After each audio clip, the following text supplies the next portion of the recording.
What's going on, everybody? 360 Digital Closing Bell here.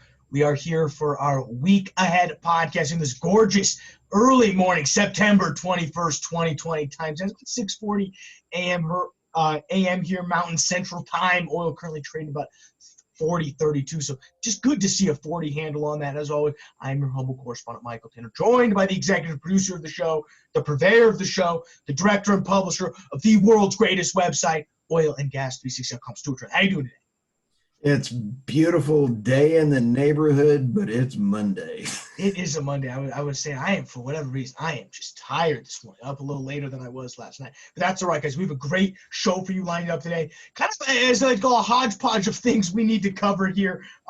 First, there's some stuff with Shell and really kind of ties into this BP week that we need to cover. I know we keep continuing to bang our heads into the sand about ESG, but we got to continue to talk about it. OPEC came out with some interesting stuff. Looks like everybody's cheating. Who would have guessed? Stu has some very interesting things. He's going to talk about some solar grids, microchips. Honestly, I don't know. He hasn't really told me much about this one, so I'm going to be learning right along there with you guys. We have interesting stories in the U.S. shale side. Stu's got stuff in the international news. There's all of the levels this week. We're really, like I said, oil's currently trading at 40.40. We're kind of back in what I said last week, more tradable territory, which is good to see, especially if you're getting on order flow.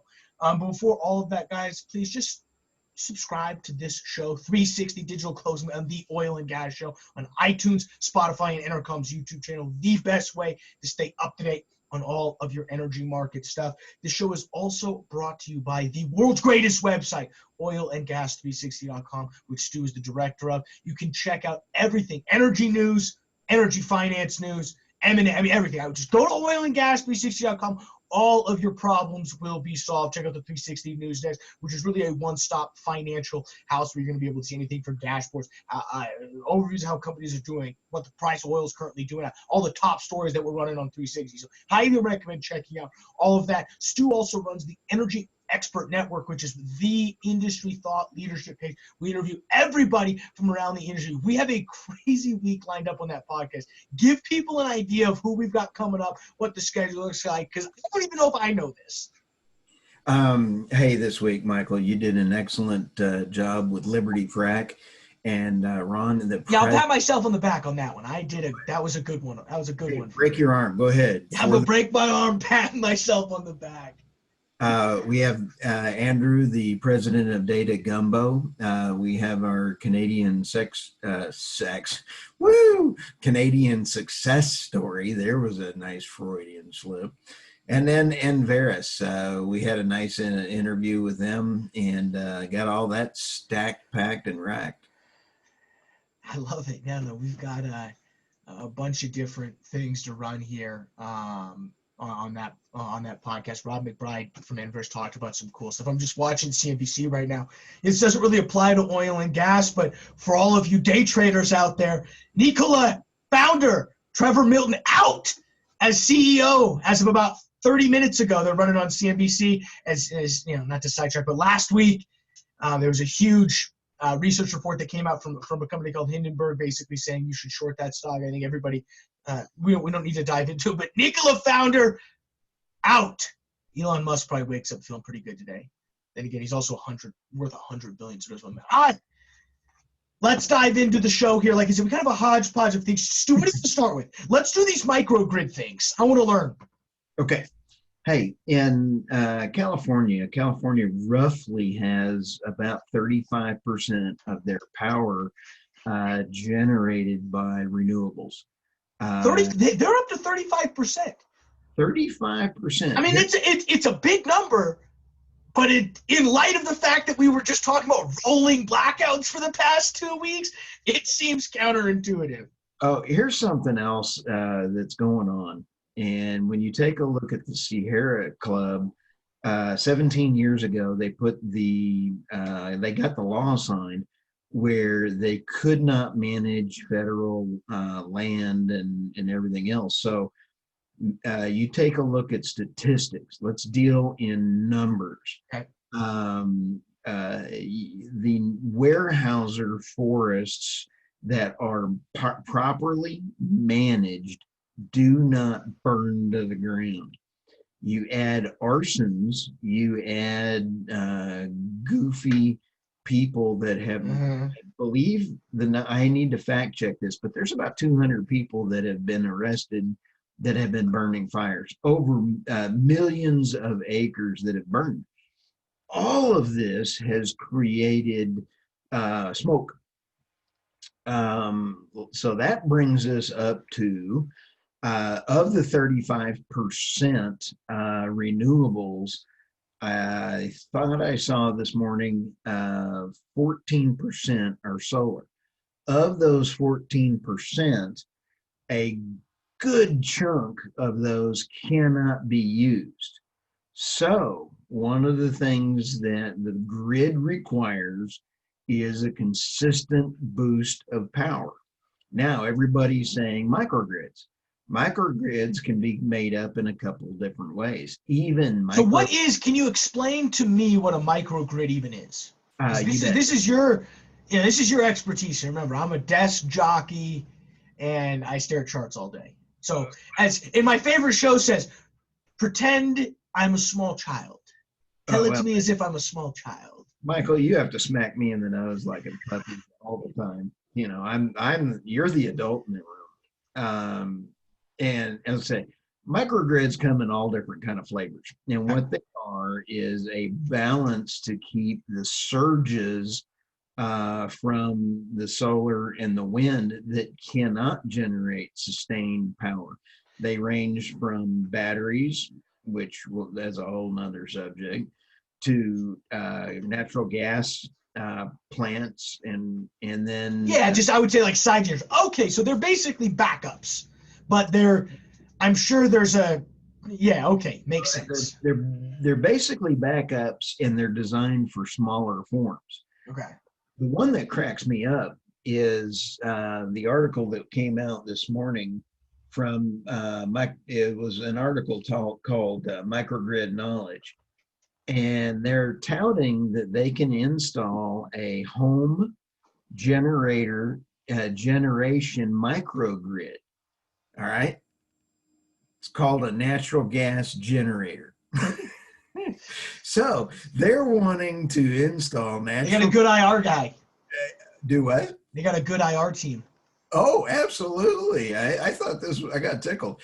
So if 30% of the homes in California, which means pipelines, which means, this is just totally wonkers as far as mental capacity of some of these people in power. They got the brain power of a potato bud when they're trying to figure out, oh, we don't want natural gas. Oh, but we'll call it a portable power grid. And the power companies have to approve it, because when they're on, they could kick power back out to the grid and actually hurt linemen and cause deaths on these microgrids that are not set up correctly. This is a mess, and it's not being clearly thought out. Well, I'm guessing, I'm going to use a pun here, with all the smoke in California, there's no way for them to think clearly. They're inhaling crap. Well, you know what they say. You know what they say, when there's smoke, there's fire. Follow the money. I think bribery is going everywhere. But anyway. Yeah, I'm not gonna say bribery is what's going on. But it's the sleight of hand that they're doing with the terminology, and what you've accurately pointed out, the apparent hypocrisy in just some of the policies. And natural gas is being very, very much needed. And then you take a look at the hypocrisy of. So let me ask you this, because really what this comes down to is, natural gas is the fuel transition to clean carbon, or to a cleaner atmosphere. That's kind of our assumption. That's correct. Not a new topic, though. Aubrey McLennan was saying that in 2006. There was the push in 2010 to get this done. What's different, you think, about today than those other times? Because this isn't a new thing that we're pushing here. It's maybe more back in the spotlight. Do you think there's something different going on today?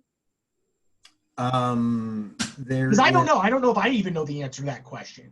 I just think, well, I don't want to say I don't know the answer. My best guess would be is because is what sort of what you just said, follow the money. I think right now you're seeing a huge shift of institutional money move from traditional energy resource spending to let's, as we've covered for weeks, BlackRock coming out saying we're only going to do 100% clean carbon. All of these people go. So does that maybe has something to do with it? there's well, Warren Buffett said, I believe it was 4 years ago, there is absolutely zero reason to invest in wind unless you get a tax credit. Tax credits are on a roll down. And so if the government, and which is you, the consumer, is not funding that, it is absolutely a joke. Um, so when you consider we no longer have the ability to have a human conversation with the left wing folks. You and I have talked on the show. I believe in balanced power, getting the lowest kilowatt per hour while saving the planet and being good stewards of the planet. Okay, let's have a discussion of solar. Let's have a discussion of renewables. I really want the best for the planet and humanity. You can't talk to some of these people without getting beat up. I mean, it's just they have no ears to listen. And that, Michael, I think is the biggest difference, is that the inability for people to have a proper grown-up discussion is the number one problem. Yeah, yeah. I think people are open to a conversation more than you think. I think a lot of the people who aren't interested in the conversation get more of the spotlight. It's kind of like the 80-20 rule. 80% of the people get, 20% of the people get 80% of the coverage, and generally those people a little more. But no, I get your point. I think what all of this brings up is we just have to be honest about our energy use, our energy needs, and how we move forward to achieve some of these goals. Because I'm all for, a carbon-free atmosphere by 2050 or whatever the terminology. Oh, absolutely. Sure, I'm down, but oil and gas is in the best position to help us get there. It's not a supplement of that per se. This whole discussion is also brought up by this morning's news in Japan that they are extending 6 reactors. They currently have 64 reactors online, and they have a normal lifespan of 40 years. So the normal lifespan of 40 years, they are approving this morning 4 of them to go to 60 years, an additional 20 years on those 4. Ooh. Now, the cost per kilowatt hour on the nukes is about the best on the world when you consider that a wind farm, and let's say the not recyclable parts, may only last 5 years, may only last 7, which is what the industry has been showing. So let's see, 60. Okay. So the parts and pieces that are going into non-ecological on all these big wind farms is pathetic. You take a look at nuclear, I really believe fusion is generating all of the nuclear reactors. And then you take a look at fission, which is going to be the one that puts the atoms together. Fusion. Now we're talking over my head. Fusion, fission. It's like you sound like Iron Man. The waste of those two combined, and the technologies coming around the corner is water. I'm down. So, I mean, that's where I believe is a very, very big player. Okay, enough of that said. Yes, well, that's okay. No, I think it's important to cover, and it's the ongoing story of the shift to renewables. And I think that's a good segue into what Shell has announced. And I think, Stu, give us an overview. What did Shell announce? Was this over the weekend on Friday? Oh, yeah. I think, okay, Because it falls in line, not with this, but, it falls in line with what we covered last week in BP Week with their whole transition from fossil fuels to quote unquote carbon free. Oh, absolutely. And this is a great follow on. I mean, you have BP, ENI, and Shell are all migrating. They're getting out of the oil. And there was a great quote in the article. With ENI, BP, Shell migrating away from fossil fuels and on the way to renewables, the question is now being asked, what will happen to the consumers on all products made with fossil fuels? We've talked about how much product in the world is made with fossil fuels. The rest of the quote is the pricing models are indicating volatile and dramatic price increases on almost all manufactured products. The consumers will be the hurt on almost all products. Yeah. No, and so to kind of give everybody an overview, Shell announced that they're looking to slash up to 40% of the cost that it does to produce oil and gas in a major drive to save cash so they can really overhaul the way business works. Their new cost-cutting venture, this just cracks me up. Project Reshape, which is AKA, we're just going to lay a bunch of people off. Have you seen Office Space? Yeah, it's the bills. Project Reshape, it's the bills. So what do you do here? Well, tell me a little bit about what you do here. Let's take a look at some stats that are in the article, Michael. Okay. Shell's overall operating cost came to $38 billion and capital spending to $24 billion. And they're not advertising on the podcast. With $24 billion in capex, you can't throw a little money, Oil and Gas 360 way for a sponsorship. Shame on you, Shell. Shame on you. And we would cover them totally unbiased if they were a sponsor. No, just shame on you.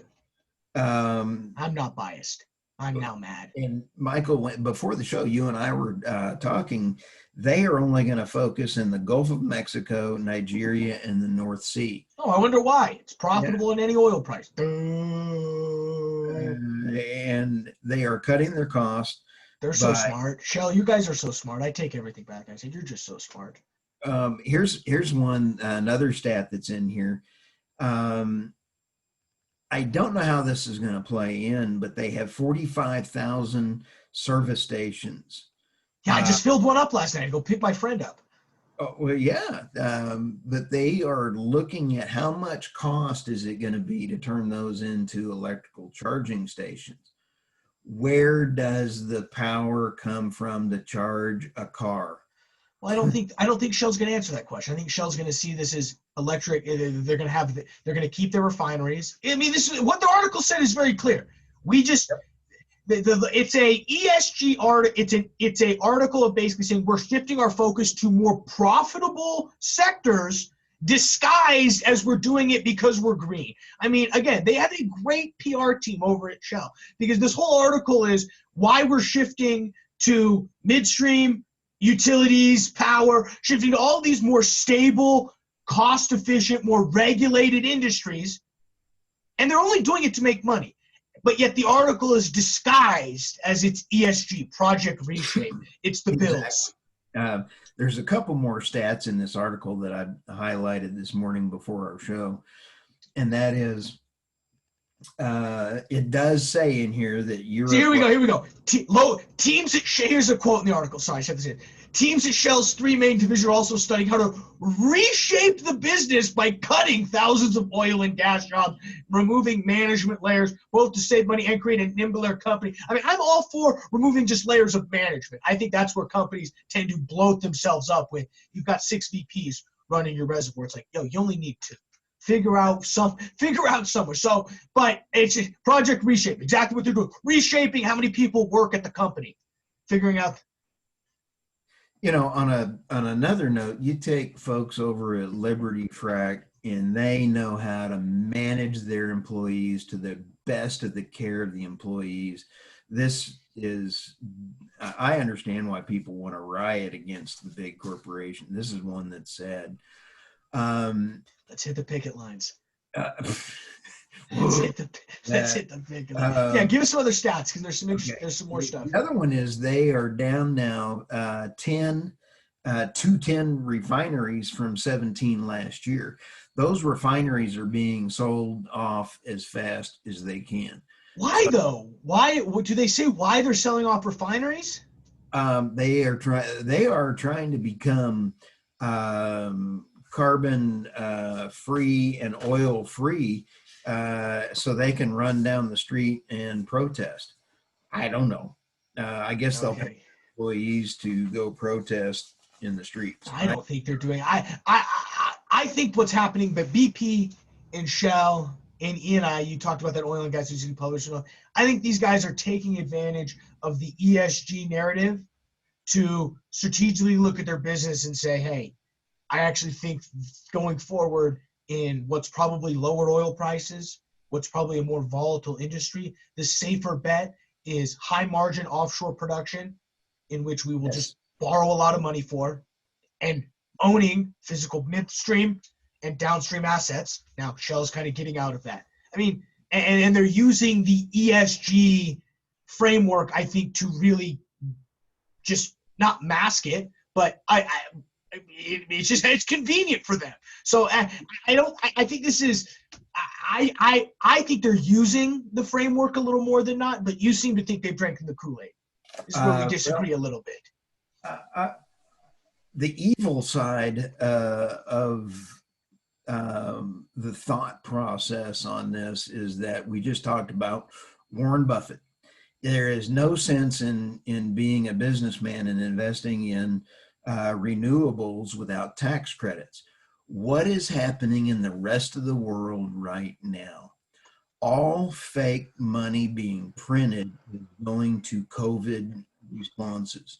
Those COVID responses are all tied to ESG and renewables. So if you sit at 99%, let's throw some number out there that we'll have to, never say never. Yeah. Correct us if we're wrong. Anything we say. Remember, we do math on napkins. We do research. But think about on our that. Phones. If you're a businessman and you know that all of the governments in the world, I mean, we're not talking one or two, we're talking 120, 130, are all sitting there thinking, we're making money in order to pay for renewables. I mean, the world has drinking the Kool-Aid, period, and it's not a business decision. Germany had some serious problems just recently, and I'm trying to get those numbers, but they have failed. Everybody uses them as a renewable, superpower, and they've spent way more. It's the highest per kilowatt hour in the world, and guess who gets to pay it? You. Yeah, the people.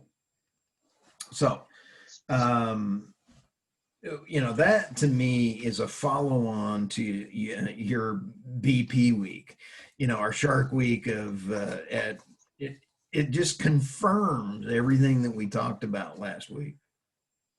Yeah, no, it really does. Like I said, I think we're in slightly different camps on this one, but it'll be interesting. Really, I think the interesting thing will be, what does a company like Chevron and Exxon do going forward? I mean, Chevron is based in San Ramon, California. I mean, I think they're more likely to leave California as their headquarters before they are sort of to go this route. But it'll be interesting to see what happens. We'll continue what happens to taxes. Yeah, no kidding. We've got also some OPEC plus news happen, but I want to save that for the internet. We'll just save that for the international news back next year. Let's go ahead and just shift in to the crude oil prices. As always, guys, this segment is sponsored by Sandstone Capital Group. These guys do great research, sandstonecg.com. Call them 303-907-6825. Gotta tell them the podcast sent you. We don't get credit. We appreciate you guys keep calling them, but you gotta mention the podcast. Trust me, they're good guys. They give you a sweet deal. When we look at just the levels for the week, I mean, we're bullish now. I mean, we're sitting here, we're sitting about 20, 25 minutes away from the open. Not looking good for the equities markets. Opening bell at 25 minutes. Dow implied open down about 500 points. So we're going to see a nice little slide off Friday. That Friday slump, Monday slump moving into it. So, CNBC's telling us it's second wave coronavirus. Who knows if that's true? They just got to pick something to figure out why the algos want to drop today lower. But as like I said, crude's here 40.38, so it means holding steady-ish. I think there's a couple levels. I think 38.72 is probably a level on the downside that if you are interested in day trading and want to get long, probably a decent level. I mean, we've seen all the way down to 37.06. So, be careful. There is some room on the downside, but I really think there's a large chunk. I'd even say maybe 39 is that floor right there. If you are looking to get long right now, you got 39.73, I think is a good level. 40.17, I like 40.62, 40.30. 7 point of control for the last 5 days. For the last 5 days here, 41.32. So I mean, there is some room to the upside to continue. If you do want to get long here, currently we're kind of bouncing between 40.62 and 40.17 here. So we're kind of, it ain't nothing right now. I'd recommend sitting out there again. We're only looking at price track action. So go check out the order flow. And the natural gas side, it's not going to be good. But we're $1.94 right now and continuing to slide. As these temperatures get, what's interesting is these temperatures have been hotter than normal, but we're seeing builds still, which is abnormal. We need to see stock draws in crude oil. And so that's, or in natural gas, excuse me. So that's what really you're seeing. I mean, we talk about on what happened on, Thursday, why you saw that tumble of the table from 225 all the way down to where we're trading at now. It's like a, 195, all off the back of 89 billion cubic feet build in natural gas, which we should be drawing in this season. Theoretically, it should be getting colder. People should be driving. A lot of things should be happening, but unfortunately, it's not. So we'll be checking all out with there.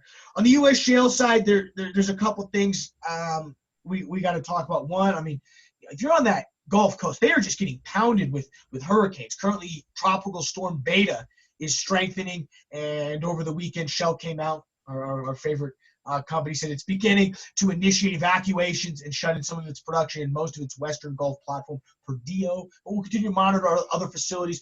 Right now, there's still about 30% of offline production from Sally. So I think some of that is in the exact same path. None of the refineries are really in way, but yeah, as of September 18th, 396,000 barrels of oil output, which is 21%, and about 435 MCF of gas per day, which is about 16%, still remained offline, peaked at about 30%. This is according to the U.S. Bureau of Safety and Environmental Enforcement, courtesy of our friends at TGS for all your data needs. Ding, ding. So we'll be monitoring beta. That should make landfall. It's either tonight or tomorrow. So we'll be covering all of that. Denbury Resources is no longer. It's now Denbury Inc. and they began trading on the New York Stock Exchange today. You got to love it, Stu. All I'll say is same management team, same assets, same strategy, still have debt. What could possibly go wrong? That's about all that needs to be said. I think the last story that's happening on the U.S. shale side, we've been following in Colorado, Senate Bill 181, which is really a huge shift in how oil and gas and the resources and how the regulations play out as managed. Senate Bill 181 is trying to really not shift away even power from the Colorado Oil and Gas Commission, but really set extremely stringent and vague rules that really could be left up to interpretation. When you write a law, you want it. I think it's funny. People say, "Why are laws so vague?" Well, so they can stay employed. If you made laws clear, it'd be very easy to figure out what to do and not do. What the law, we need lobbyists, we need lawyers, we need 6 congressmen, needs 7 staff members to write 400-page bills. When really just say, no more ethanol. I don't know. Like that's just what the bill should. It's so. I think some of the reason why you see these really complex bills, like specifically Senate 181, it's going to keep people. But on top of that, there has been a huge push for the air quality, and right now the air quality management only covers production operations. And so that's sort of how the law in Colorado is worked out. That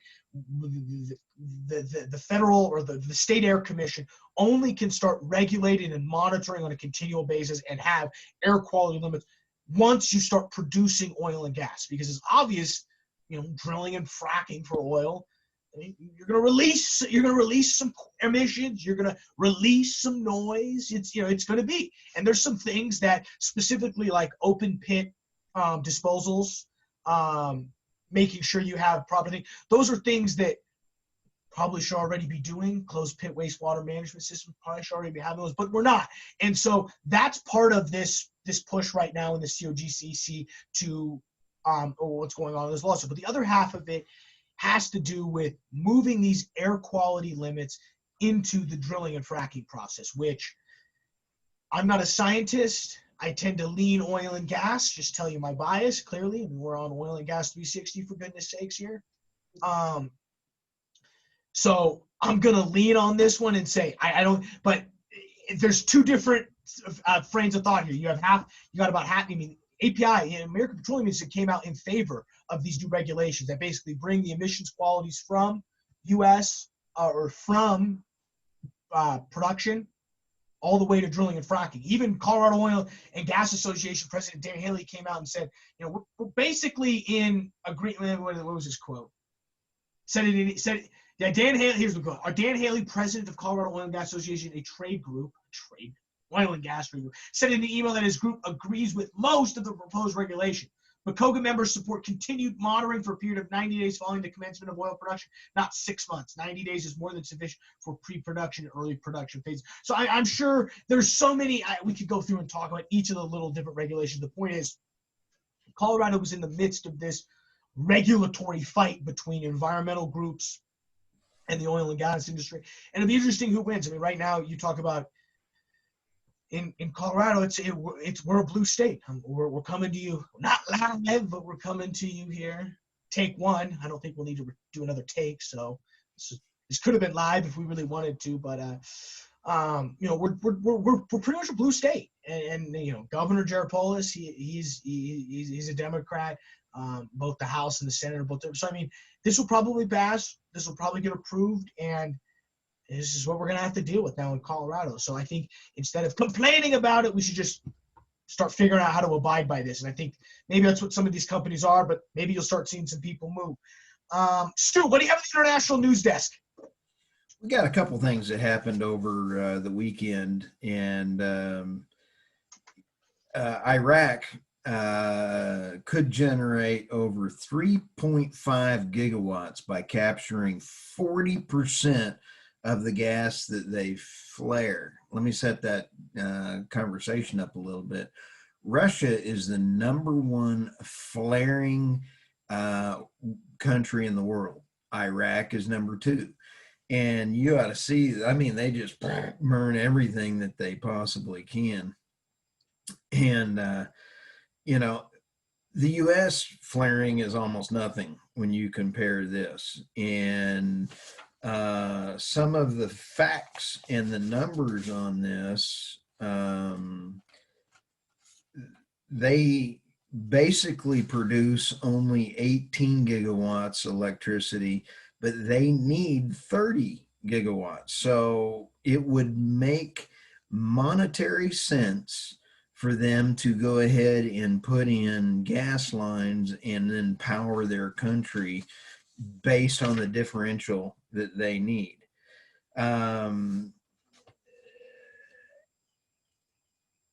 Bad management equals bad numbers. These are guys, the Sierra Club, we ought to sick the Sierra Club on the Iraq folks or any of the world. I have too many jokes. We just have to stop there. I've got too many jokes. I'm going to get myself in trouble. But I thought it was pretty funny. Now this feeds into the next one. Saudi, the OPEC plus Saudi minister is saying that OPEC plus is they want to now dissolve. They're kind of hinting at it in discussions. Get rid of OPEC plus, and the reason is because nobody's following the rules. And Michael, what's one of the key rules about OPEC? It affects the price, right?